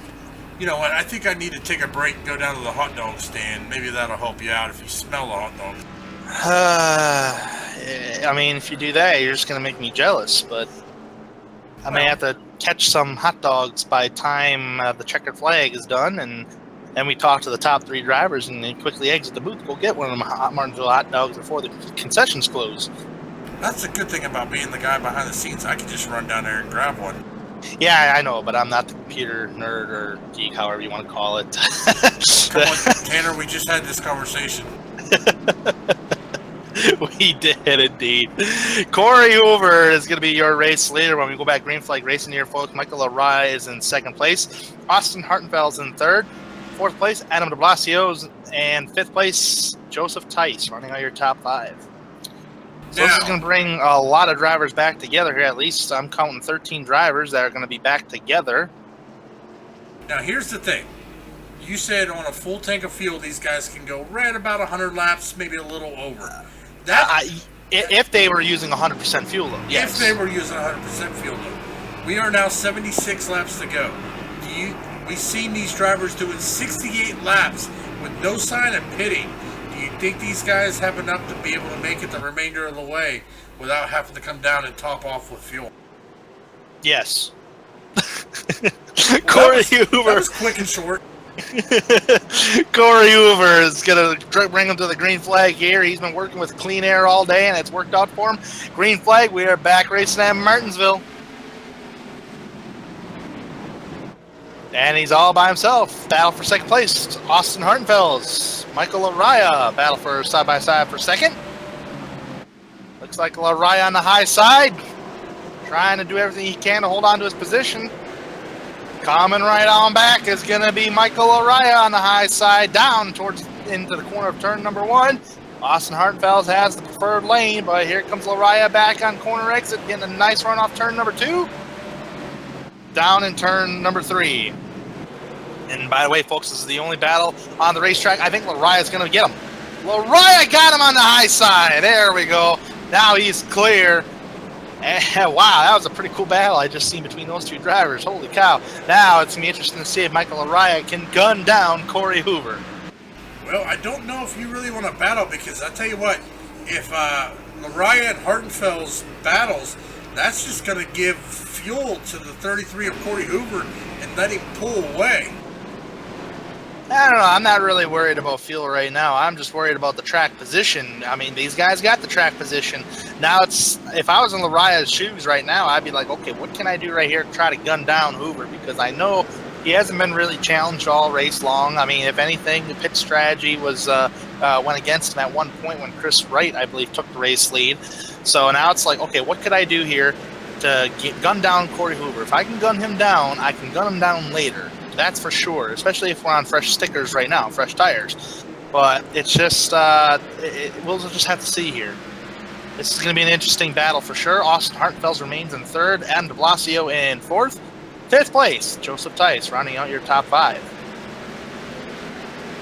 No real battles on the racetrack. Everybody's remaining single file at the moment. Not seeing nothing here, Dave. Just all single file racing. It's just what's going to happen. Are we going to see more cautions? I think we are. I mean, that's just a Martinsville deal, in my opinion. Yeah, I tell you right now, I see somebody out on the track that is hoping for another caution. That is going to be the 18 of Walker Thomas with no front end whatsoever on that car. He is waiting. He is the only car 1 lap down. So if the yellow flag does come out again before the end of the race, he will be back on the lead lap. He's looking at his lap times here. He's actually running slower. I mean, currently probably about a half a second slower than our leaders. So almost a second than our leaders. So he's a little low on horsepower, but he's trying to get back on that lead lap. Nice little battle back here with Eric de Blasio, Rep McBride, Chris Wright back here for position on the racetrack right now. Looks like the 8th car is going to try the outside line. Try to make it work. Getting the run off. He's getting the run off, but he just can't quite get 100% side by side with him. This will be a battle for the 9th spot on the speedway. 56 laps remaining, ladies and gentlemen. So we are coming to the closing stages of tonight's race, the Martinsville 250, brought to you by Profile Machine Products, powered by our Expressions and Upper Edge Racing. I might as well start calling these races the Martinsville Hot Dog 250 because I am now craving for a hot dog. But the race lead is now down to 5/10 so far, and it's going to be Michael Fennelson. He is multiple laps down in this race today. He is about 30 laps down. That's why so far he's still on the speedway, so it's not for position if anybody passes Fennelson. But I tell you, Michael Araya is actually gaining on Corey Hoover. I think Corey Hoover might be trying to save a little stuff here for the later stage of the race. Michael Araya only 4/10 behind him. Tire management, that's the key thing right there. Is can you save enough tires? Looks like Araya is like, man, I gotta go. But here comes Adam de Blasio underneath. Who's that? I thought he was going underneath Austin Hartenfeld's there. I thought he was, but until I clicked on him, it was like, oh no, there goes they're going underneath the lap car right there of Fennelson. Well, ladies and gentlemen, with 62 laps to go, we are going to take our final commercial break of the night. We'll be right back here on the Dre Broadcasting Network to bring you the remainder of the action here at the Martinsville 250.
I was literally going to go get myself a Martinsville hot dog under this last commercial break, but Dave just told me I was not going to make it in time when we come back. So I was like, So with that being said, welcome back, folks, to the Dre Broadcasting Network for the Upper Edge Profile Machine Products Cup Series powered by Our Expression. We are at the Martinsville Speedway for the Martinsville 250. Corey Hoover has been dominating the day today. He is currently your race leader. Michael Laraya is in the second spot. He's actually lost some time to him. It was now down to 8/10 of a second now. Was 4, so he's lost 4/10. Austin Hartenfeld is about 3.5 seconds behind in third, along with Adam de Blasio in fourth, and Joseph Tice in fifth. And these guys have been nose to tail. Biggest battle on the racetrack at the moment is where the Chris Wright is in number 8 machine. Just ahead of him, Carl Shedd trying to get underneath Rhett McBride. So this would be a battle for position on the speedway right now. Rhett McBride's trying to hold on to the 9th spot. Carl Shedd's been involved in a couple incidents today, trying to get after 9th place. And Chris Wright has led a couple laps today, just sitting outside the top 10. Nick Massey has been quiet. He's been kicked out of that top 10. He's currently in 12th. Have to keep an eye on his stats as this race goes on. Caution is out on the speedway. Oh, looks like Tommy Emsey's involved on the backstretch. Oh, I think he made contact with the leaders, Dave. We'll have to look at it. Check this on Dre Broadcast Network. It was a self-spin off turn number 2.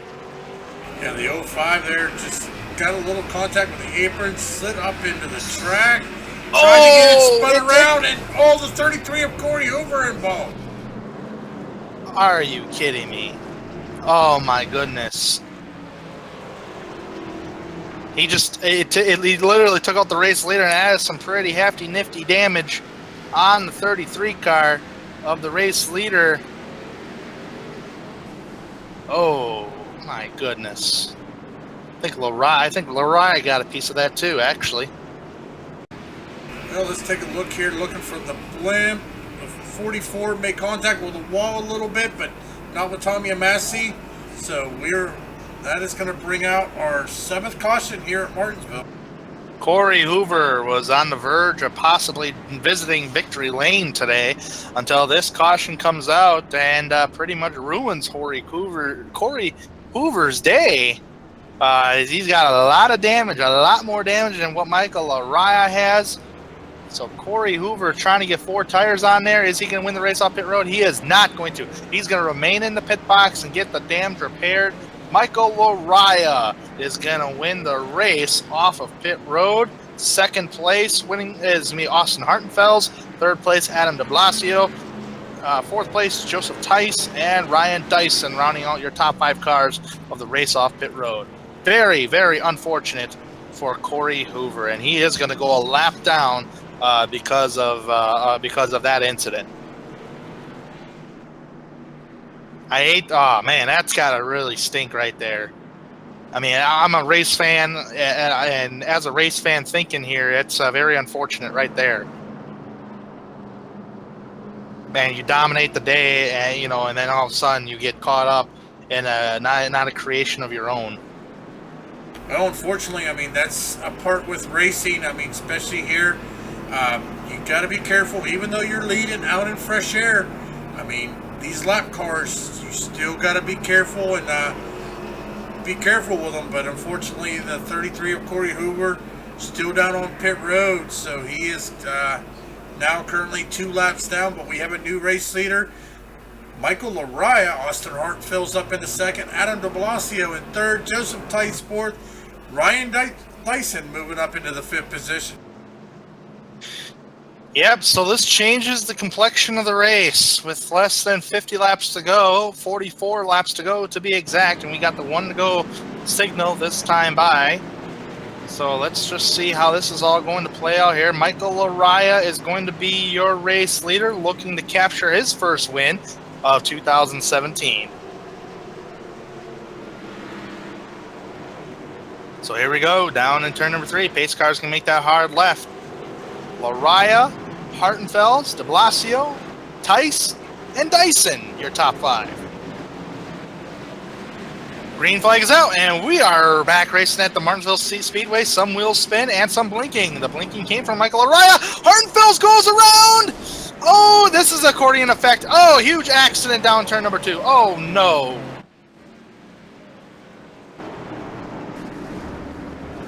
We are going to pull up the Dre Broadcasting replay. We are going to focus on Austin Hartenfels here. See if we can see exactly what happened. But I tell you what, that's definitely going to change this race here. As that was accordion effect as Austin Hartenfels starting in second. 21 of Adam de Blasio tried to get in there. Hartenfels around. The 28 of Ryan Dyson involved. The 20, the 45 of Shed. Oh, that is going to definitely shake us up, as that is going to totally change our top 5 pretty much.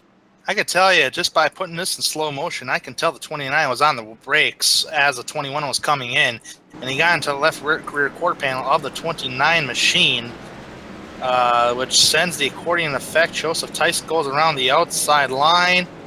The 28 machine, Ryan Dyson involved. Wow, the 88 car just squeaked by.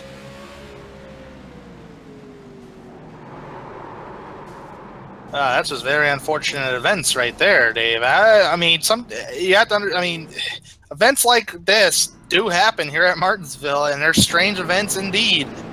But I tell you what, that's just Martinsville racing in my book. I know it's a typical short track, because you gotta understand too. There's some tempers that could be flowing at from short track temperatures, Dave. Yeah, because, this is definitely going to change things as the 21 of Adam de Blasio and Austin Hartenfels, the 29 Chevrolet, is down on pit road. They are now a lap down here. Looks like Walker Thomas is going to be back on the lead lap. That is going to give us 10 cars on the lead lap here as Walker Thomas down on pit road. We are being led by the 44, Michael Laraya. Joseph Tice up into second. Joshua Adams up into third. Rhett McBride fourth. Chris Wright back in the top 5 in that 5th position. Oh, brother. It's getting nuts now here, folks. 39 laps to go, 8 cautions so far in this race. Getting a little crazy here. And that's to be expected in these closing stages of Martinsville racing. If anybody's been driving on iRacing.com and has driven official race sessions, would definitely know what I'm talking about for sure. And sometimes it does happen on lap 1, indeed. But we are still under the yellow flag. Pace car lights are still on. They should be going off next time by. Michael Laraya, Joseph Tice. That's the 1-2 cars right now. Joshua Adams in the 88. Rhett McBride in 4th. Chris Wright back in the top 5. He's currently 5th. Look at Nick Massey in 6th. Carl Shed 7th. Jamie Dyson is in 8th. 9th place, Walker Texas Thomas Ranger. Walker Thomas is in that 9th spot there. He's back up there in the top 10, trying to salvage a top 10 finish. And that beaten up 18 machine, and Eric de Blasio rounding out the top 10. Ryan Dyson is now 1 lap down with no nose. So here we go. We're going to go green flag racing this time by. Michael Laraya up towards the front here. We're going to try to see if any more crazy events do happen here. It does tend to happen at times on iRacing. I'm actually having a really good time enjoying this race up here all race long. We've seen long green flag racing. We've seen some beating and banging, and we've seen the big one as well. Michael Laraya is going to get on the gas pedal. Here he goes. Green flag, we're back racing. Look like Joseph Tice is going to guard the inside line, which he will, as nobody's going to get by Joseph Tice at the moment. Here comes the 88, getting underneath Rhett McBride for the 3rd spot. That is the biggest battle on the speedway. Cars in the wall in the back of the pack. That was a couple of guys that did hit the wall in the back of the pack there. Not quite sure who all that was. We got battles going on all over the place. I see the 45 car. Oh, we got a caution on the speedway. And the race officials have thrown the caution. Dave, are you seeing what the caution is for? Oh, yeah, the 14 of Michael Fendelson. Yep. Now I see it. We're going to pull back up to Dre Broadcast and Replay, focusing on the 14. It looks like he was coming into the turn there. The 10 was up in the outside wall. There was 3 wide. He just made contact with that 10 up into the outside wall. I think that's when I said that there was a couple cars in the wall. I just did not see. I was changing my camera angles on my end around. I didn't see that somebody actually got spun. I seen a couple cars in the wall. And Robert Kenny getting in a right rear quarter panel there of Michael Fendelson, or it could be vice versa. Just typical Martinsville incident on track.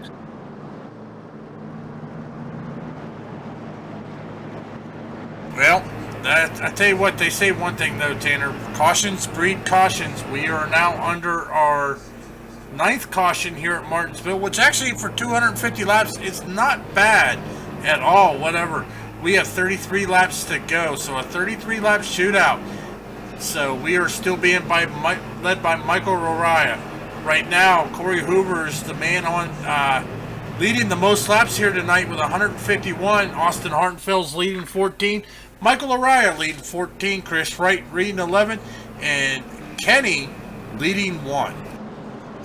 Interesting you say the number of cautions we have here, Dave. I do believe we are currently working on, well, we are on number 9 right now for 50 laps. But here is a good trivia question for everybody at home watching tonight's race on YouTube on the Dre Broadcasting Network. Trivia question for you. What is the record for the most caution laps in a NASCAR Cup race? That is, what is the most cautions that's ever happened in a NASCAR Cup race? You know somebody's going to be looking it up. I wish I could get to Google right now because I don't know.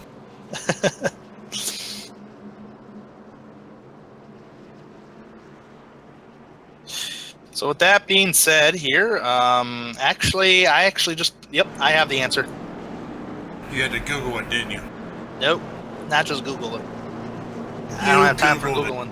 No, I actually have saved it on my favorites, just a track record to deal. Yeah, we got some folks there answering. Looks like in the chat, Jake Watson said 12. Abbas Laddick saying 17. CMZY saying 27.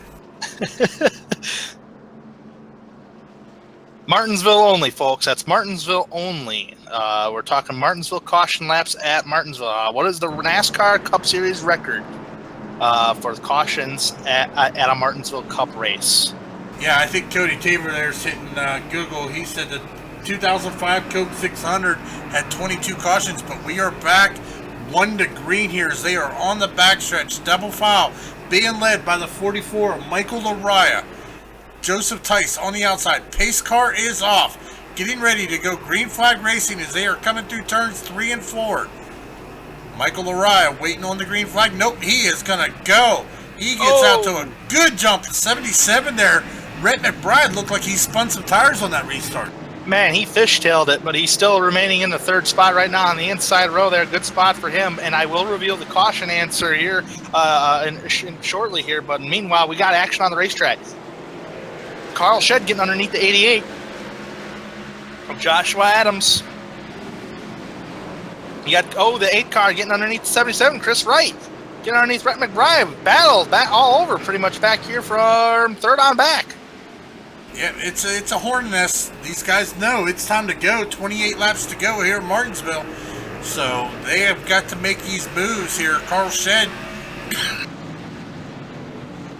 Yeah, absolutely. As I'm going to keep an eye on Joseph Tice. Can he really run down Roriah? So far, he's keeping tabs with him. That's going to be a pretty cool battle to watch. Joseph Tice hasn't led all race long. We've actually only had a couple handful of leaders, just between like 3-4 drivers all race long. Joseph Tice getting a nice run off the corner exit. I don't know if he's going to produce anything right now. Everything is single file at the moment. So since everything is just single file right now, I think Carl Shedd might be going underneath. He thought about it with a beaten up race car and all. Okay. So while everybody is single file here, the answer for the most number of cautions in a NASCAR race at Martinsville in a NASCAR Cup race is 21 back in October 2007. So basically that race was the NASCAR high pace. Trouble, no, 10 cars in the grass here. He might bring out a yellow, trying to stay out of harm's way here. He's actually going to bring it to the garage area back there. Nope. Green flag is going to stay out. We are now 24 laps to go. Being led by Michael Roriah. He is being chased down by the 5 of Joseph Tice. Chris Wright running there in 3rd. Rhett McBride sitting there in 4th. But he has got a hornet's nest behind him with Carl Shedd, Josh Adams, Nick Massey's back there as well. Jamie Dyson a little further back there. Still running strong in 8th position with no front bumper. Ryan Dyson sitting back in 9th.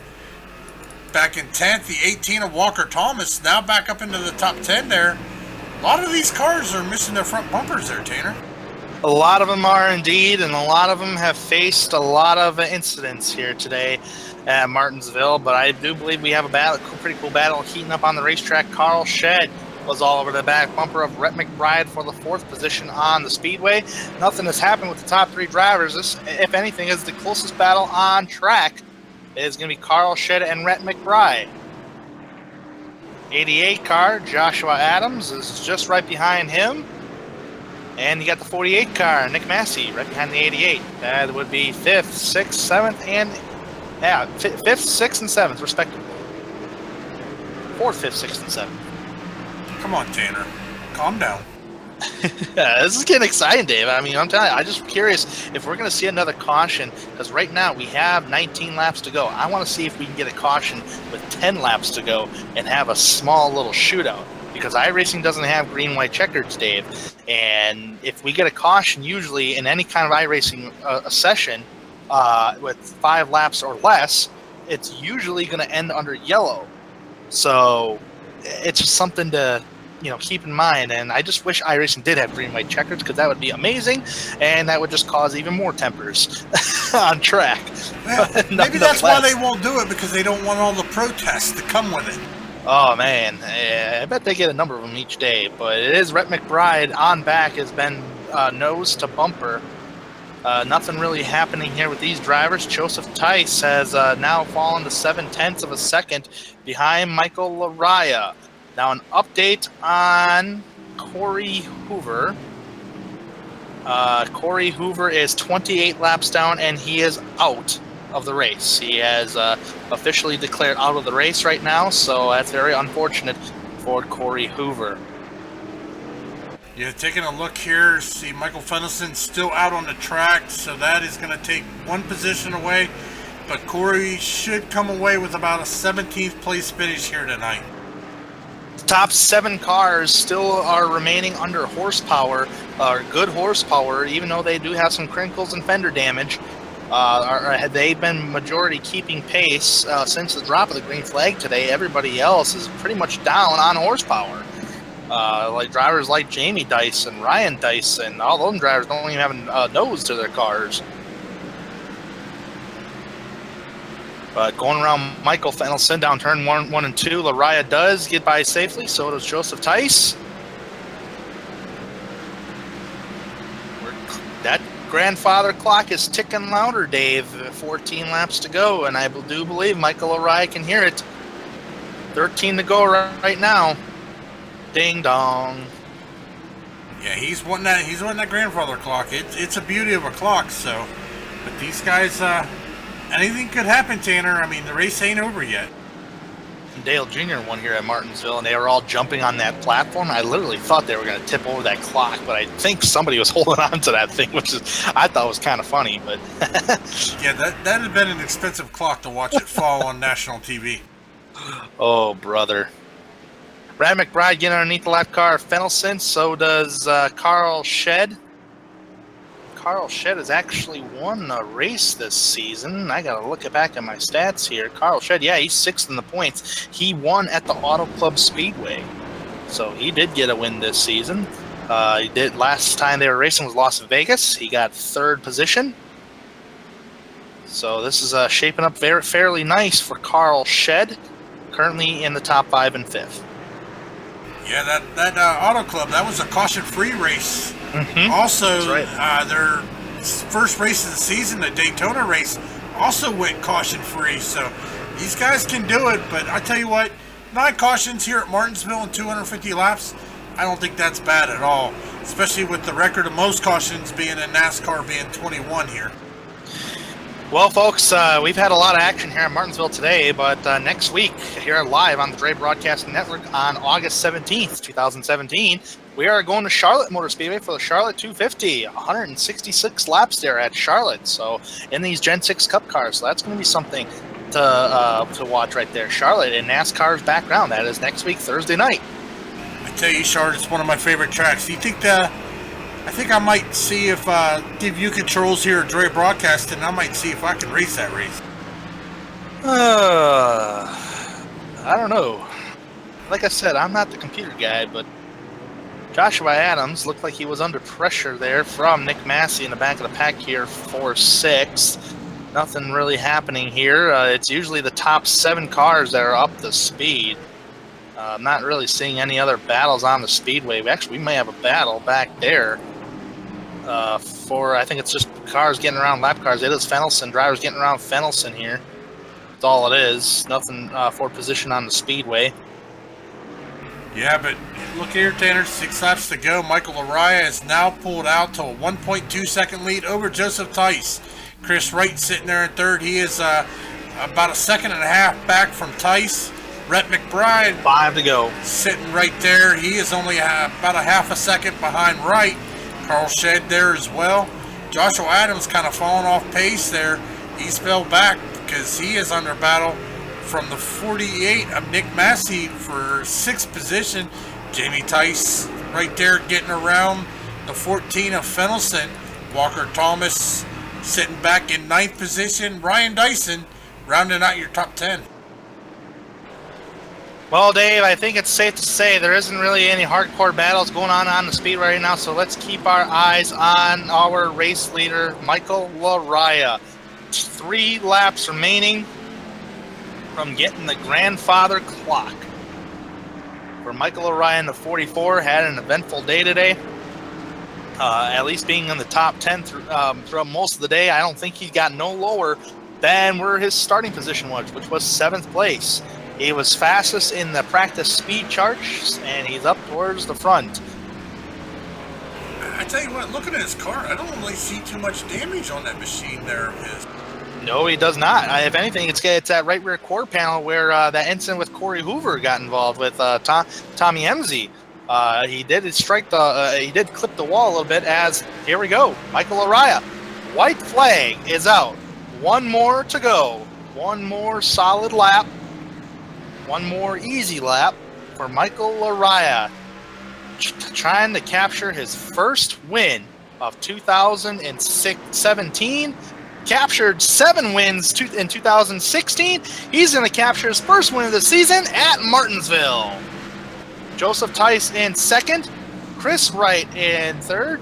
Actually, no, excuse me, it's 250 laps, right? Yeah, 250 laps. Chris Wright in 3rd. 4th place, Rhett McBride. 5th place, Carl Shedd.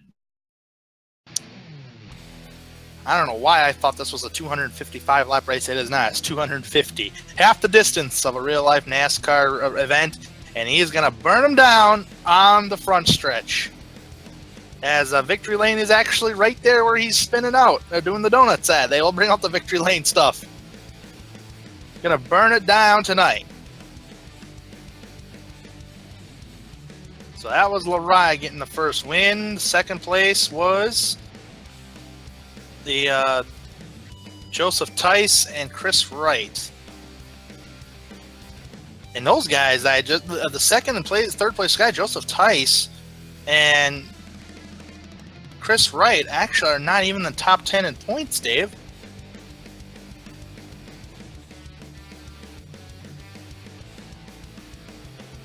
So with that being said, folks, we're going to try to get some interviews here. This means we're going to interview the top 3 drivers. So let's go ahead and try to find these top 3 drivers here in our team chat. Michael, the 44 Machine Laraya, is already waiting for this interview. So let's try to bring him up here for Michael Laraya.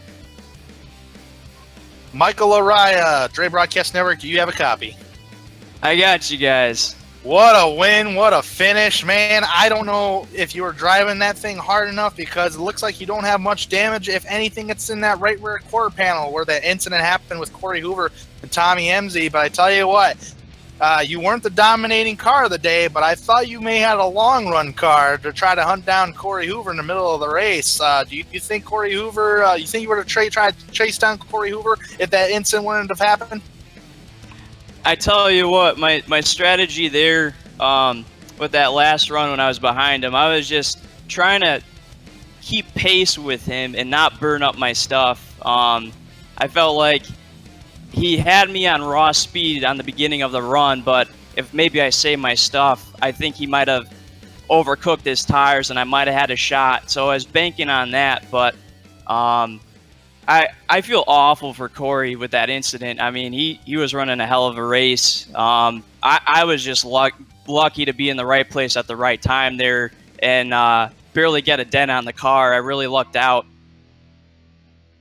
Yeah, absolutely. And you had a strong car all race long. I mean, there's no denying that whatsoever. Your lowest running position all race long was literally 7th place where you started. Otherwise, you marched your way up towards the front. You're in the top 3. You had some pretty good, decent battles with Austin Hartenfels. And today you get the win here at Martinsville, and you're still the championship points leader. Michael, what can you say? You've been a dominating guy in this series with 4 top 5s, 4 top 10s, in 7 starts, or 5 top 5s and 5 top 10s in 7 starts. Pretty cool statistics I'm reading here from you. Yeah, I tell you what, I'm really happy with the speed I have this season. I'm running very consistent, so I'm really happy about that. But man, I was starting to get a little frustrating though, not having a win with how well I was running, but these guys they just ramped up their efforts this season, and there's so much good competition here, and it just makes this win a lot sweeter too, especially at this track too. I love this track, and even though I had some luck fall my way there, I definitely spent a lot of time practicing, and it paid off. Yeah, absolutely. And that's one thing you got to do on a short track like Martinsville is just practice, get in your rhythm, because Martinsville is a rhythm track. You get out of that rhythm, man, it can mess your whole lap up, and guys will be on top of you like it's crazy. So with that being said, now we exit out of Martinsville. You finally get your first win of the season after getting 7 last season. Now we're going to go to Charlotte and NASCAR's backyard. How about win number 2 at Charlotte? What do you think about your chances there? I think I got a great shot there. I was able to win the race there last year, but it was during the day. This is going to be a night race, so a little bit different conditions, but I feel like I can follow up with the speed I had last season there and continue it for next week. I think if we get some long green flag run, strategy is definitely going to come into play there, so it'll be interesting. I'm not sure what to expect. Absolutely. It's a race I'm definitely looking forward to, especially if that race turns out to be a few mileage race. We've seen plenty of those in NASCAR history there, Michael. Well, congratulations on the win here tonight at Martinsville. Enjoy your grandfather clock. Enjoy the Martinsville hot dogs, and we will see you at Charlotte next week. Before I go, I just got to thank my sponsors, Profile Machine Products, for jumping on board for sponsoring the season and my car. And also got to thank Lowe's and Autolite for being on board the car tonight. And of course, I got to thank my teammates too, and Flat Out Motorsports for bringing me on board here. Michael Araya, ladies and gentlemen, winning today at Martinsville, and such a great performance he did today, running in the top 10 all race long. We'd like to thank Michael for coming to talk with us here tonight. And let's go one down to second place with Joseph Tice. Joseph Tice, do you have a copy? Dre Broadcast Network here. Yeah, I got you guys. Well, Joseph, you had a pretty eventful day yourself. You were up and down the leaderboard within that top 10. Sometimes we've seen you outside the top 10, but you managed to hang on at times. I tell you what, passing seems like it's a really hard thing to do here, and you did come away with a couple fender damage, but I guess that's okay. That means you really fought hard for a second place finish, huh? Yeah, I tell you, it was really hard to pass. After about the first 75 laps, it just got really hard, and seems like I was following my teammate there for a while, and you just kind of got into following the guy in front of you and hope he made a mistake, because it got really hard to pass. Yeah, absolutely. Now, in these hot, slick conditions at Martinsville, we did see a couple guys lose it off turn number 4. Does the car really get that loose? And if so, is it just because of the track conditions? Or, I mean, what are your thoughts on that? Well, it's partly track conditions and it's partly throttle control, because coming off both 2 and 4, the car was a little tight on entry, but then about 2/3 of the way through the corner, it would really take a set and rotate really good. And you had to really be careful on the throttle coming off, because if you gave it just too much power, you'd spin the tires coming off. And on the long runs, it would show, because the people that were just stomping the throttle would start dropping to the back, and I tried to protect my tires and specifically the right rear the best I could, being easy coming off, because it was definitely loose coming off. Yeah, absolutely. And Joseph, let's talk about your season here a little bit here. You captured your first win a week ago at Las Vegas Motor Speedway. You're currently right now 19th in the points just before Martinsville started, so you get a second place finish today. It's according to your statistics right here, you've had an up and down season today, so it seems like you kind of like the mile and a half tracks a little bit, though. Yeah, to be honest with you guys, I really can't believe I'm talking to you guys after short tracks. Short tracks have forever been my Achilles heel. I've been horrible at them, and I can't believe this is probably the best I've ever done on short track. And my season, I missed one race, but it seems like when I finish races, I'll get a top 5, and it's either kind of top 5 or wreck. I'm kind of hero or zero right now, so I hope to turn some more heroes up and get some more top 5s coming up. All right, Joseph. Now, last week we were at a mile and a half, which was Las Vegas, and you won there. Today at Martinsville, you get a second place. So far, man, you're on a hot streak, in my opinion, just in those 2 races, because we're going to another mile and a half, which is NASCAR's backyard, Charlotte Motor Speedway. How do you feel on getting win number 2 on the season? Oh, I can't wait to get to Charlotte. Like you said, a mile and a half are really where I shine, and I cannot wait to get to Charlotte. All right, Joseph. Well, congratulations on the second place finish tonight, even though it was a wild night, but you still got her done. Hopefully get her done next week to get one position up to victory lane. Thank you for coming to talk to us, Joseph.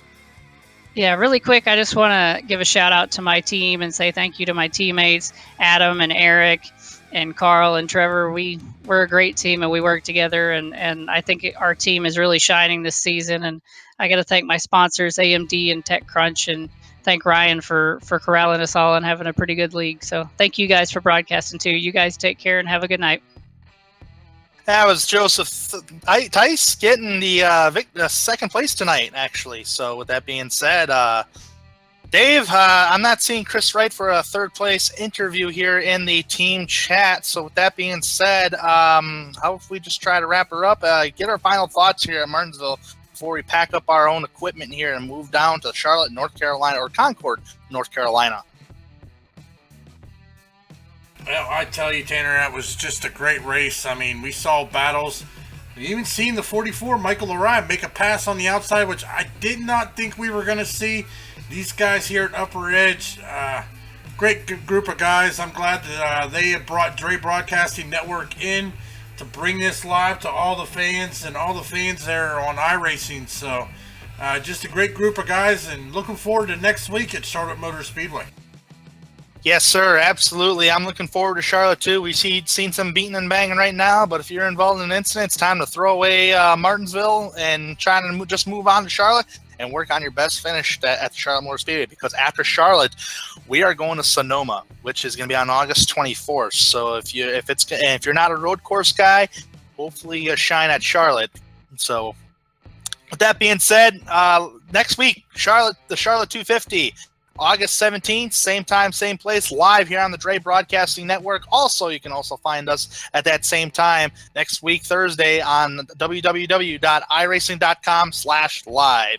We'd like to thank all the organizers who organizes this league of the Upper Edge Racing League for allowing us to broadcast here on Dre Broadcasting Network. Thank you to you guys. Thank you to David Everly for all the work and camera work that you do on your end. Thanks to the whole team here on Dre Broadcasting Network, and thank you to the viewers as well. Thank you, everybody, and we will see you next week at the Charlotte Motor Speedway.